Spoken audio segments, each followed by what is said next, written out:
Okay. Good evening, ladies and gentlemen. On behalf of IMC Chamber of Commerce and Industry and its Health and Fitness Committee, we welcome all of you today to the second session under the series of Get Fit with IMC that we launched early this month.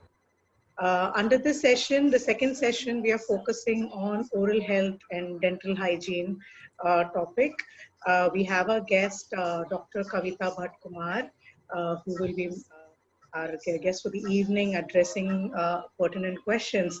The moderator will be Dr. Mukesh Batra, and they will basically take you over the session just to lay some ground rules.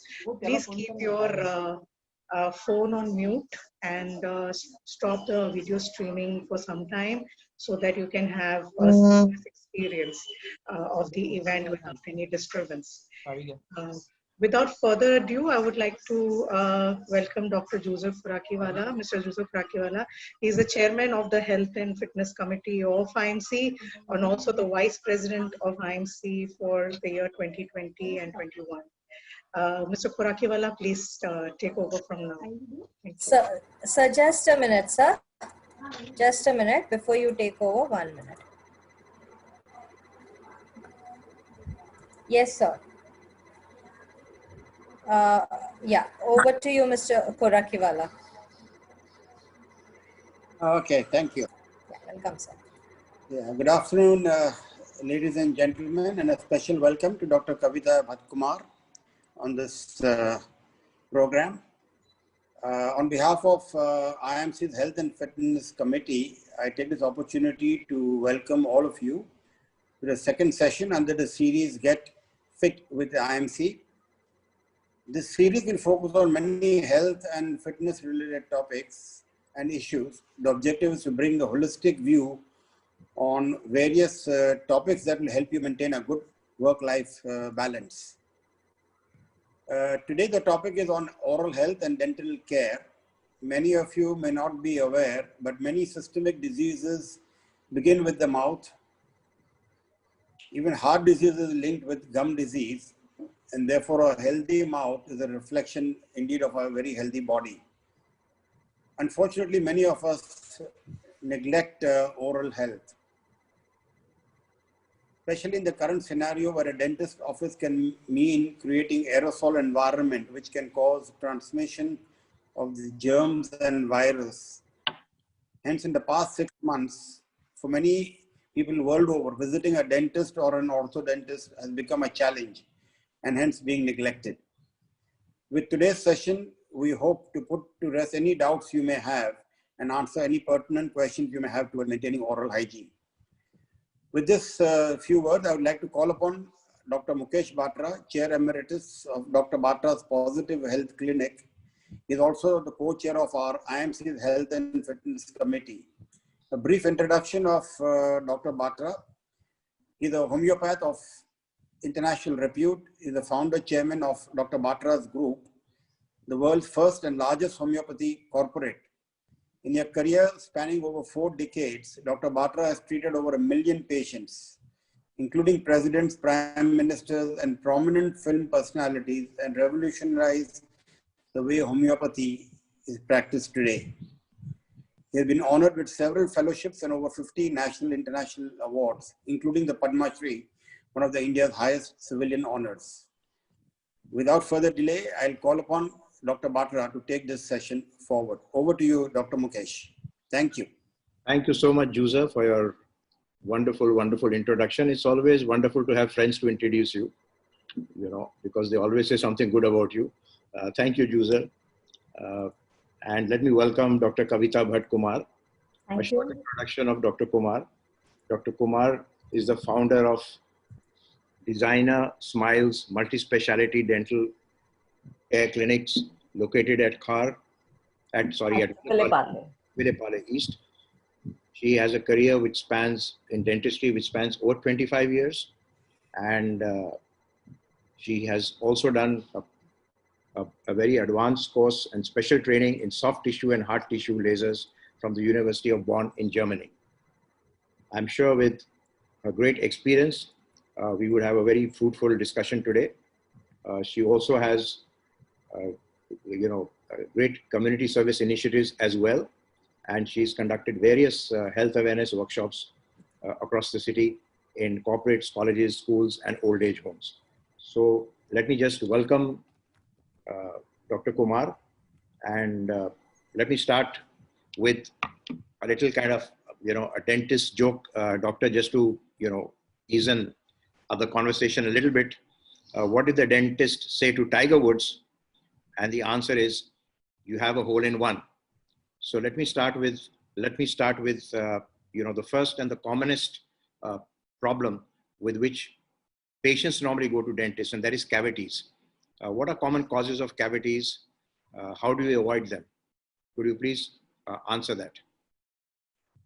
So what happens is when we eat food, when we chew food, there is a continuous film called as plaque. It's a biofilm which keeps forming on the tooth. Now there are bacteria in this biofilm. The bacteria, along with the sugars that we consume, the sugary and the starchy food that we eat, they react and they form acids and they attack the tooth. Repeated such acid attacks gives rise to decay. And you will be surprised, the decay, the onset of decay, the first signs of decay, the tooth looks white in color. It becomes white and not brown or black. So a regular visit to the dentist will ensure that you can get your cavities detected early on, even before they start giving you symptoms. And most people come to a dentist when they have pain. Only when they have pain. Only when they have pain. And by the time the patient starts getting symptoms of pain or any kind of discomfort, it is usually too late. So it's always good to come early, and also good to have preventive checkups. Yes, preventive checkups go a very, very long way in oral health. And most of the dental problems and problems can be treated, can be detected early, and can be 100% prevented, 100%, just by visiting a dentist regularly. Let me ask you a little bit about another very basic thing as far as teeth are concerned. We've moved now from bathrooms to, electronic toothbrushes. Right. So what is really the right way to brush your teeth? How long should you brush your teeth? Because, I know people who brush it for 20 minutes and I know people who brush it for, just spit it out. So what is the right way to brush your teeth? What is the right time? When do you brush your teeth? Yeah, brushing your teeth is very, very essential to remove this biofilm called plaque, which I just mentioned. So brushing must be done at least twice a day. In certain cases, we recommend even thrice a day. Always use a soft bristled toothbrush with a small head because it should be able to reach even the back, the teeth which are posterior most in your mouth. Many times, even for adults, we recommend a pediatric toothbrush because their mouth opening is small and they are not able to clean all the teeth right till the back with a regular adult toothbrush. So that's the first thing, the choice of a toothbrush. It's okay to not go for all these fancy zigzag and the colored bristles and all these different kind of fancy toothbrushes that are available in the market. Just use any any good brand soft bristled small headed toothbrush. Secondly, start brushing from the back teeth. Use gentle to and fro vibratory strokes. Keep the brush at about 45-degree angle between the teeth and the gums and gently slide it down while brushing it to and fro in a horizontal motion. Short brisk strokes covering just 2 or 3 teeth at a time. The chewing surfaces you can just scrub. So this is a very very basic way of brushing your teeth. How long? Because a lot of people are not sure about the timing. And so if you brush this way, and you must give at least 10 to 12 strokes every 2 to 3, covering every 2 to 3 teeth at a time. So together it shouldn't take more than 2 to 3 minutes for you to brush your entire set of teeth. Along with brushing, also make sure that you clean your tongue every day. And one more thing I would like to say is, do not brush your teeth immediately after your meals. After your meals, what happens is there is some kind of an acid production in the mouth. And then if you brush your teeth, it can erode the enamel because of the acids. So wait for some time, wait for at least about half an hour for the mouth to become neutralized and then brush your teeth. Do not keep your toothbrush in the bathroom. because there can be a lot of contamination. Always keep your toothbrush covered, never keep it in the bathroom, especially when you flush the commode. There's a lot of aerosol which can contaminate your toothbrush. Keep it enclosed and keep it away from the bathroom. Third thing I would like to say is always change your toothbrush after any kind of infection that you may have, like a viral flu or any such infection. Please change your toothbrush. Very interesting and useful, doctor. I think, very basic, but very, very useful information. And I think a lot of us actually need to look at it and follow it very seriously. We're talking about teeth now. So, a related question with that is really about, toothpaste and, mouthwash. So is there anything that you'd like to recommend in terms of what is kind of the best toothpaste to use, and what is the kind of, and is a mouthwash required, not required? And if so, how often does one use it? Okay. So where toothpaste is concerned, you may use any toothpaste of a good brand. As long as it contains fluoride, I do not have any special favorite. You can use any brand, but it has to contain fluoride. The only important ingredient, in my personal opinion, in a toothpaste is the fluoride content, because fluoride is a mineral which forms a protective covering on the teeth. So it helps to guard against cavities. So that is important.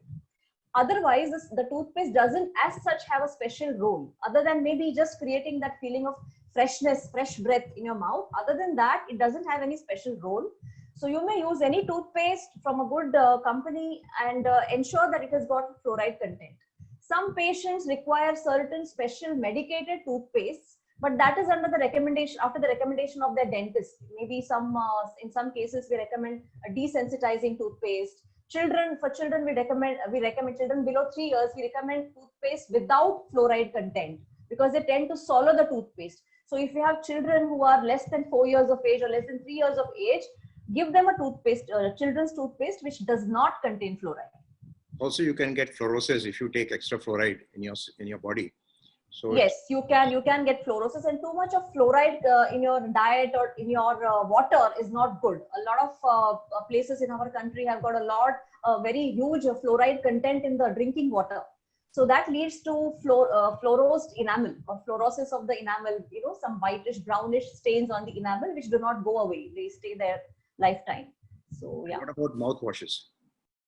Mouthwashes, I would not recommend routinely. Mouthwashes should be, I do not recommend that people should just go over the counter and just pick up any mouthwash. There are mouthwashes meant for specific purposes. So your dentist is the best person to tell you whether you require a mouthwash, and if yes, which one to use. Like for example, if you have a lot of gum disease or gingivitis, a lot of plaque formation, he might recommend some antibacterial mouthwash like fluorhexidine.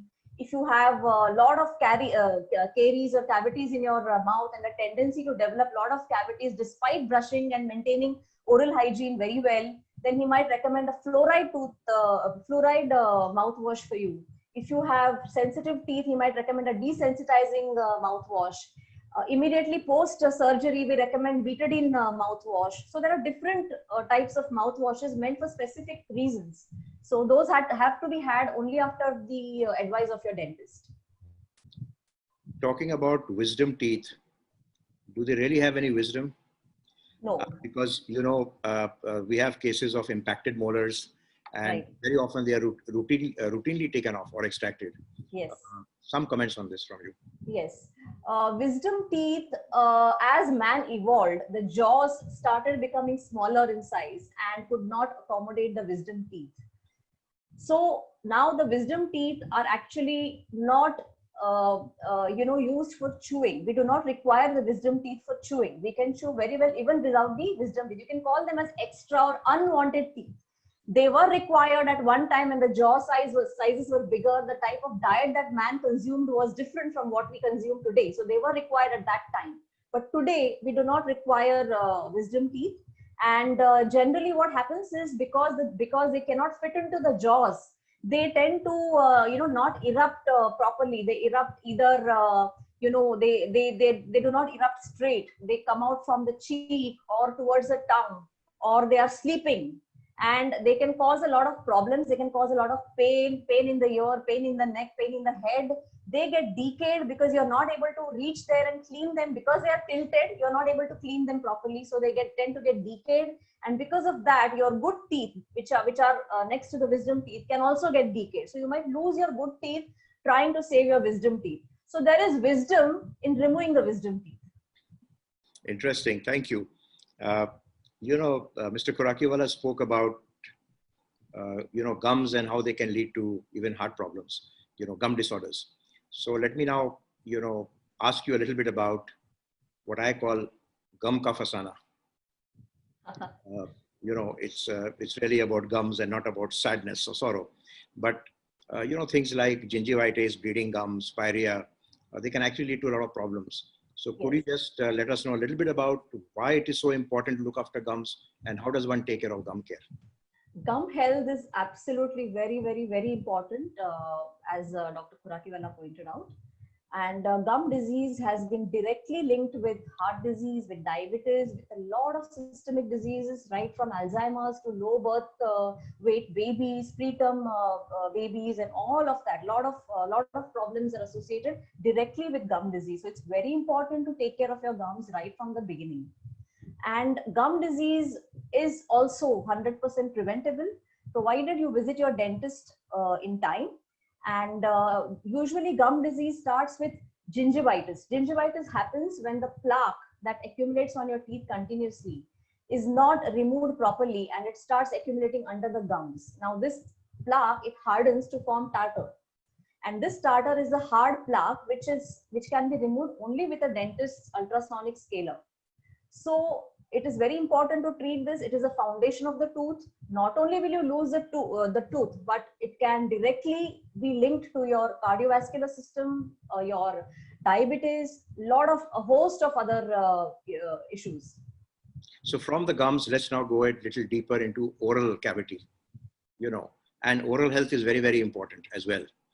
I have seen in my practice lots of kind of precancerous patients, leukoplakia, white patches, sometimes because of, close bite, in the cheek, sometimes of course because of use of tobacco. And I think and these are a lot of things which if caught in time, they can actually be treated very well. So I think it's very important also to look after oral health and oral hygiene. Absolutely. Could you give us an insight on this as well? Absolutely. Many times oral cancers are first detected in the dental clinic. Oral cancers many times begin as white or red lesions or precancerous lesions or precancerous conditions like leukoplakia.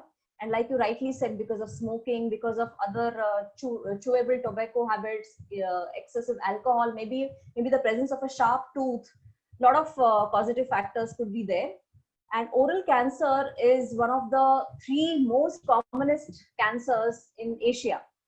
So if detected early, we can save a lot of lives. So a regular visit to the clinic is also an indirect way of screening your mouth of all these precancerous lesions or precancerous conditions. Yes, I remember, in one of the states, southern states in India, women used to actually take tobacco, with the lit end on the other mouth, and to soak Yes, with the lid. I forget the name. They used to call it something, and they used to actually light it and keep it burning inside the mouth. Yeah, I know. So that's so dangerous, and there was so much of oral cancer in women over there at that time. Yes, right. Let me now come to a little bit about how do you keep safe during COVID? Because first I'm going to talk about the doctor, your staff, and your family. Are you at risk? How do you prevent yourself? And later on, I'll come to talk about the patient. So let's first talk about the doctors.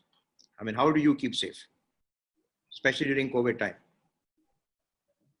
First of all, we try to do a teleconsultation and find out if the patient's need is urgent and how severe it is. So in order to do that, we can, we do some kind of a teleconsulting initially. We screen the patients by asking them questions, like whether they have been in contact with any COVID positive patient, or whether they have been positive in the last 1 month, whether they have been home quarantined, whether they have traveled out of the city. All these kind of questions we first ask them. to ensure that we are able to screen them. And we do not treat anybody without appointments. We take patients only by appointments, strictly, no walk-in patients. We, to protect ourselves, we wear all the CITRA approved PPE, the mask, the face shield, all of that. And we try to reduce the viral load in the patient by asking them to rinse their mouth with chlorhexidine and povidone iodine, a combination of the two. So that gives us, so it brings down the viral load immediately, and the effect stays for about 1 to 2 hours. So that gives us a good window of 1 to 2 hours to treat them. And if at all we require a larger window, we can always repeat the rinsing. So this is what we do. In between the patients, in order to keep the environment clean, we sanitize and we disinfect in a very meticulous way using the 3-bucket technique. We mop all the horizontal surfaces and the floor with first with quaternary ammonium compounds, then with plain water, and then with sodium hypochlorite. So this ensures that all the viruses that would have probably settled down on the horizontal surfaces or the floor get killed immediately. Also, we leave sufficient gap in between the patients. We do not allow anybody to wait in the reception area. We do not we do not encourage patients to bring any accompanying persons so as to reduce the crowding in the reception area. So these are broadly some of the measures we take. So you've answered my next question also already of how do you take care of patient safety. A related question to that is about the use of aerosols. Okay, there's a big hype about these aerosols. Aerosols are of 3 types. Even as I'm talking, when we speak, when we laugh, sing, there are aerosols released from the mouth. That's one type of aerosol. The other type of aerosol is the medical aerosols, which are very dangerous because they arise from direct manipulation of the respiratory tract. The dental aerosols, on the other hand, are mainly water. They do not come from the respiratory tract. These aerosols are generated because there is a continuous flushing of water in the cavity that we are preparing or wherever we are using the drill as a coolant. So we use these water sprays. So the dental aerosols consist primarily about 95 to 99% of it is water, and there might be a small content of saliva. So by using some disinfectant agents in the water lines, we can completely or significantly reduce the effectiveness of the viruses, bacteria, or all the microbes that are there in that little bit of saliva which might be flying around in the dental aerosol. Also, very, very importantly, and the most effective way is by using powerful suctioning devices in the patient's mouth to suck out all the aerosols. And by using certain other equipment like rubber dam. Rubber dam is like a rubber sheet. So it isolates the tooth which we need to treat. And it sort of keeps all the saliva and the rest of the tissues away from that tooth. So we just treat that tooth and it separates that tooth from the rest of the mouth. So again, that considerably reduces the contamination. So it's safe to visit your dentist even during COVID times. It's safe to visit your dentist as long as you take precautions. And yes, also, if you ignore it, maybe you could land up with a more difficult problem. With the graver problems. Absolutely, absolutely. Because a vaccine is nowhere in sight in the very near future. Even if a vaccine is approved today, it's going to take a long time for it to reach all of us. So we cannot defer our dental problems or our oral healthcare issues indefinitely, because those will lead to more graver or more serious problems for our health. So definitely, where all precautions are taken, it is pretty safe to visit your dentist now. Let me, first of all, thank all our people who've kind of, tuning in now. And many of them are actually, congratulating you for a very informative and useful program. So we have Zarna, who's, says it's very, very, very informative, very useful. We have Swati, who says great information and tips, Dr. Kavita. We have BG Bharve, who says useful and informative, Dr. Kavita ji. Thank you. And I think we now also invite questions from anybody else who would like to ask questions. Please put them on the chat. We'll be happy to take them. We have a question from Tushar, who asks, what are the causes of bad breath other than the social discomfort? Is it a sign of something else in terms of patient health? So he's really talking about halitosis, which is medically called halitosis. And yes, there are many reasons for it, but I leave you to answer that. Yeah. So, very good question. Halitosis, the first thing we look at is the oral health. And if all the dental problems and all the gum issues are sorted, if everything is sorted, then there could be a lot of systemic causes. Like for example, if in diabetics, if the sugar is very high, it can lead to something called as ketone breath, because the diabetics go into ketoacidosis if the sugar is very high. So that's one cause. Rheumatoid or arthritis, cardiovascular disease, Sjogren's syndrome. These are some of the systemic disease which can lead to bad breath. There could be some problem with your digestive system also, which can lead to bad breath. There are a host of systemic diseases which could lead to bad breath. Apart from maybe medications that you may be using, that is also a very big cause of bad breath. And of course, the first and foremost cause is poor oral hygiene. So if that is ruled out, then it could be due to a host of systemic problems, and that needs evaluation by a physician. And you really need to go to the root of the problem. Yes, you need to treat the cause. It's not just superficial. There can be lots of people with medical issues, and you need to get them treated. Yes, like you mentioned, diabetes being one of them. Yes. Also, Ankit is asking a question of how to get rid of smell in the mouth after you eat if you can't brush your teeth immediately after having food. How to get rid of smell in the mouth? Yeah, after eating, if you're not allowed to brush your teeth. Yeah, so rinsing after every meal is very, very important. So if you are able to rinse well, then I don't think there should be a problem. Sometimes if you're not very meticulous with your oral hygiene, if you have a lot of plaque, a lot of tartar accumulation, if you have not done your professional cleaning with your dentist, then you tend to have bad breath even after you rinse your mouth. So that needs to actually be evaluated by your dentist. A very quick short-term solution would be to use a breath spray. That is only, let's say, if you are going for a party or going out somewhere immediately and you need some quick fix, but that is not something I would recommend routinely. You must evaluate, go to a dentist and get yourself evaluated if even after rinsing well you still suffer from bad breath. Of course, there are some odor-causing foods like onion and garlic. So the odor-causing substances, they enter the bloodstream, and those cannot be removed even if you brush your teeth, because the directly from your bloodstream. So that will take about 24 hours to leave your body. Okay, how do you another question that is related is the use of toothpicks. Is it useful, not useful? I mean, actually it can cause some damage also. And also, how do you floss your teeth? Is that, something good to do? Flossing is not just recommended, it is mandatory. Flossing is mandatory. If you have a choice between brushing and flossing, I would definitely take flossing.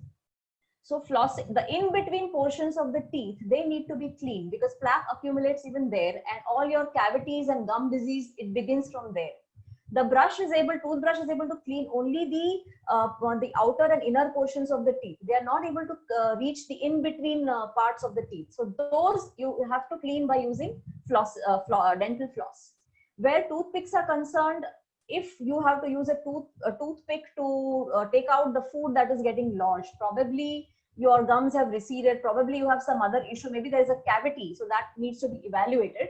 But in any case, if you have gaps in between teeth, if you have gaps under the bridges or next to the caps, or if you have any such problem, please use a Proxa brush instead of a toothpick. Proxa brushes are very useful and they are very effective. They are like small, you must have seen bottle brushes, the brushes with which we clean the bottle. So it is the same mechanism. They are small, tiny brushes which you can even carry in your pocket with you, and you can use them to clean the in-between portions of the teeth where there is gap. So that's very effective. Please do not use a toothpick because it can do a lot of harm. So Bharat Raut asked a question here. He says, if you have dental caps with advancement in age, gums shrink and gaps are created, something, so he says, is a water flosser useful? And could one use it once a week or how often? You could use a water flosser. Water flosser we recommend in areas, like you rightly said, in areas where probably you cannot floss, you cannot, your brush is not effective enough to reach there and remove all the plaque. So water flosser is basically a high speed jet of water, which might sometimes be used with a proper mouthwash, and it is just sprayed on those surfaces to just clean out or dislodge all the debris, and you can then rinse it off. So water flossers definitely can be used in such cases. Bala Morgan is asking a question on oil pulling. Would you recommend it? Oil pulling is an age-old Ayurvedic tradition where coconut oil or any such oil is used, in the mouth to swish in the mouth for some time and then washed out. So it is supposed to improve gum health. It is supposed to pull all the bacteria and improve gum health. However, I do not belong to that branch of medicine. So I am not the right person to answer that. There are a lot of studies and research going on oil pulling, especially coconut oil pulling. It is there are very big studies going on, but nothing conclusive has been proven as yet by modern science. It is an age-old Ayurvedic tradition, I know, but nothing conclusive has been proven yet by modern science. So if you like to do it, you can do it. You may do it. You may do it. I don't think it is harmful. And it helps some people. So yes, if it helps you, definitely go ahead. Why not try it? A related question also is about clove oil. A lot of people believe that it's very good for toothaches. Your comments on that? Yes, clove oil has got an obtundant property. So it definitely relieves toothaches, many toothaches, not all of them. But that is again not a permanent solution. As a stopgap arrangement or as first aid, you may use it and then see your dentist immediately, because that is not going to solve the problem. It is just going to give you some symptomatic relief for some time. Let me now come to, by the time we have more questions coming in, let me come to two kind of extremes of ages. And let me, ask you something about children and their teeth, and about, senior citizens and their teeth and gum problems. So let's start with children. What are the commonest problems that you find with children? Also, some of them, I have found in my practice, lots of them are mouth breathers, and so they get infected very easily. That's one very common problem. And a related question with this, which somebody's asked, is what is the alternative to braces for children? Is there any alternative to braces? Alternative to braces, you do have invisible braces nowadays. So they are called as aligners. So they are not strictly braces. They are a different form of orthodontic treatment where the teeth are moved with the help of some devices called as aligners, which are clear and transparent. So they are not visible in the mouth. But not all cases can be treated effectively with aligners. In some cases, they can be treated very effectively. In some cases, you have to use the traditional braces. And what about common problems of children? The commonest problem is cavities. Cavities and tooth decay are the commonest problems. That is because, especially because children, especially today, are used to eating a lot of junk food. They are not very particular about rinsing their mouth after every meal. They eat a lot of sticky and starchy food. Many times they do not brush properly or correctly. And that is the reason they have a lot of cavities, and strict supervising and guidance for brushing correctly, rinsing mouth, and following meticulous oral hygiene at home must be inculcated right from the childhood. So we have a very interesting question from Kajal Thadani, especially with the COVID area, that we are facing these days. How does wearing a mask for an extended period affect our breath and the teeth, since we keep breathing the same exhaled air? It might not, it actually depends on what type of mask you're using. If you're using masks which seal your face, like the N95 respirators, we actually do not call them masks, we call them respirators. So these respirators can, cause some kind of suffocation, because you tend to inhale your own carbon dioxide. But it doesn't do any harm to the teeth, nothing that has been documented so far. Even if you breathe your own carbon dioxide, there is no documentation of any harm caused to the oral health. Great. Dipali asks, should one use salt water gargle every day? It's a good practice. Salt is a very good antiseptic, natural antiseptic. So it's a good practice. If you can do it, it's good. Nidhi asks, should children also floss and from which age? Children should start flossing from the time they are able to floss. The earlier, the better. The earlier you teach them to floss, the better they will imbibe the quality in them. So it is better to start early and teach children to floss as well. But you need to be careful, because in very small children, the parent must floss the child's teeth. They must not give the child to floss their own teeth. In case of small children, once they're big enough to floss on their own without causing any injury to their gums, they should be made to floss on their own. So that could be 5 years, 7 years. It would depend on the child. Some children till the age of 8, 9, the parents may have to floss. And some children might be able to floss by themselves from the age of maybe 6 or 7 without any injury to the gums. Jamini Thanawala asks, is interdental brush good to use every day? Yeah, it is good if you have gaps in between your teeth, or if you are having bridges. So to remove the food which is lodged under the bridges, and they're also called as Proxa brush, and I have already mentioned earlier. It is the same as interdental brush, and you must use in areas where there are gaps. Kajal asks, is there a substitute for flossing? And there's another question that is coming through, quite often here, which is, how do you strengthen your gums? Is there something like a gum massage which one can do? Gum massage is not going to strengthen your gums. The only way to keep your gums, the gums are not going to get stronger than what they are. The only way to retain your gums in a healthy condition is by regular brushing, flossing, rinsing after every meal, and visiting your dentist and getting a professional cleaning done at least once in 6 months. That is the only way to keep your gums healthy. Let's come back to gum massage. We recommend if there is a for specific cases, if there is an issue, there are different types of gum ointments and massages available. We recommend that after a thorough evaluation. It is not recommended routinely for everyone. Another question from Nidhi is, are sealants a good option to avoid cavities? Sealants are done in small children because the teeth, the back teeth especially, the posterior teeth, they have a lot of crevices where food gets lodged, and the brush is not able to remove the debris, and they tend to get decayed. Those areas tend to lodge bacteria, and they tend to get decayed. So that is why these material called as sealants are put in those crevices, and these crevices are smoothened so that this food doesn't get stuck there and cavities do not form. So it's a good idea. It is generally done in case of children.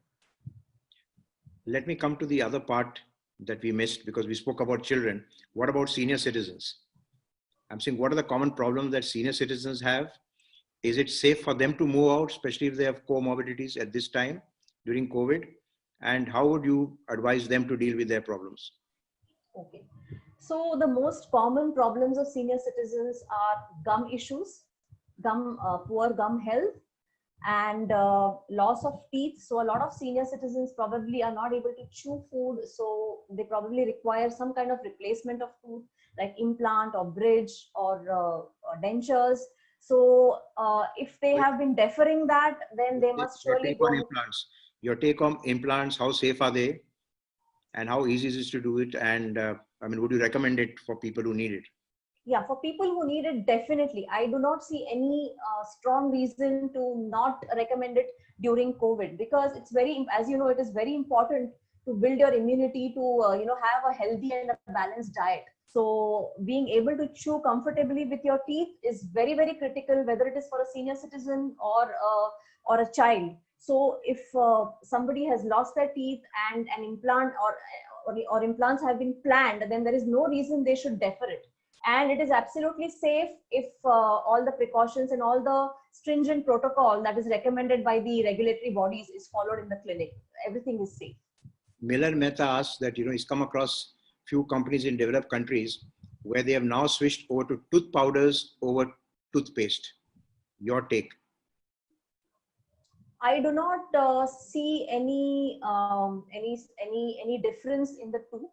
Like I said, the agent with which you brush your teeth, be it a toothpaste or a tooth powder, is not really important. The mechanism of cleansing happens only with the toothbrush and not the toothpaste.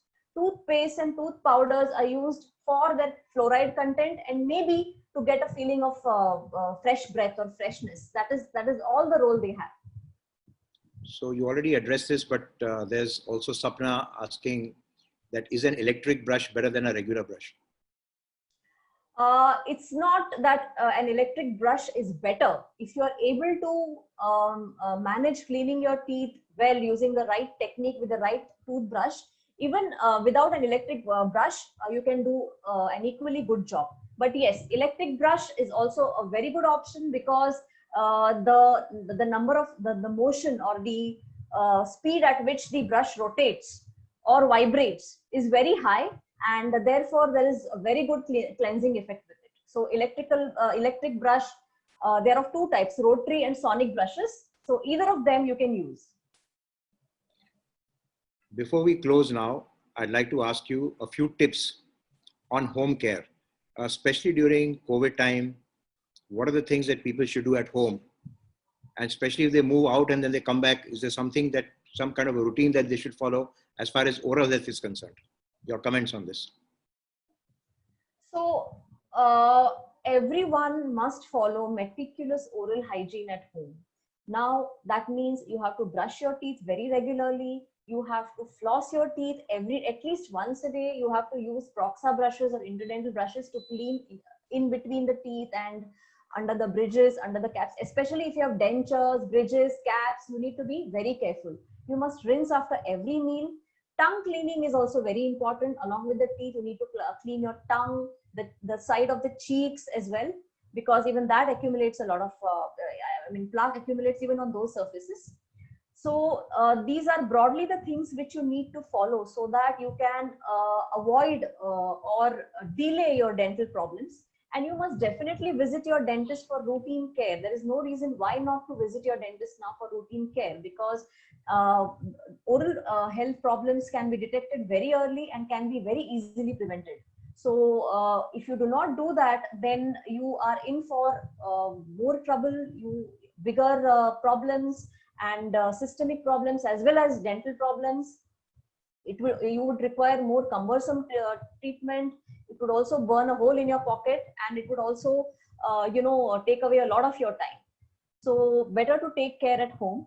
Also, I would like to add here that if there is anybody in your house who is suspected COVID positive case or known COVID positive case, then it is a good idea to use for the patient to use chlorhexidine mouthwash, chlorhexidine gluconate 2%.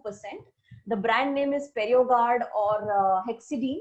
There are other brands also available in the market. So you can use this mouthwash, after an interval of 1 hour, 1 to 2 hours.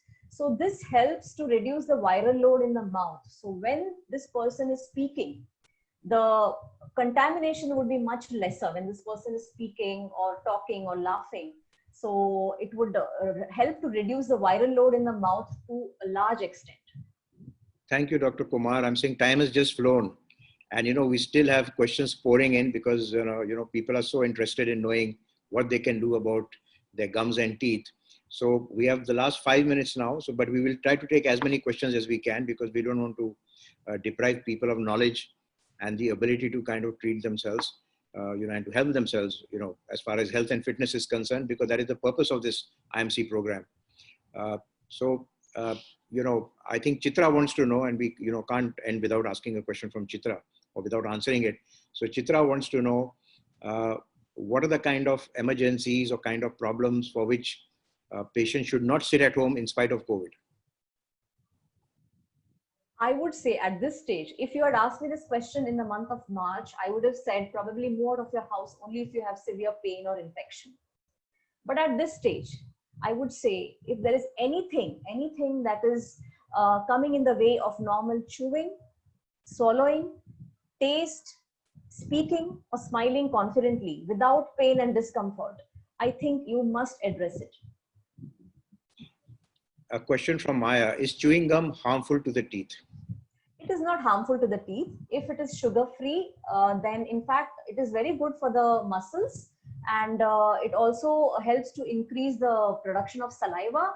And saliva is very good for oral health because it washes away all the plaque and it helps to keep the teeth clean.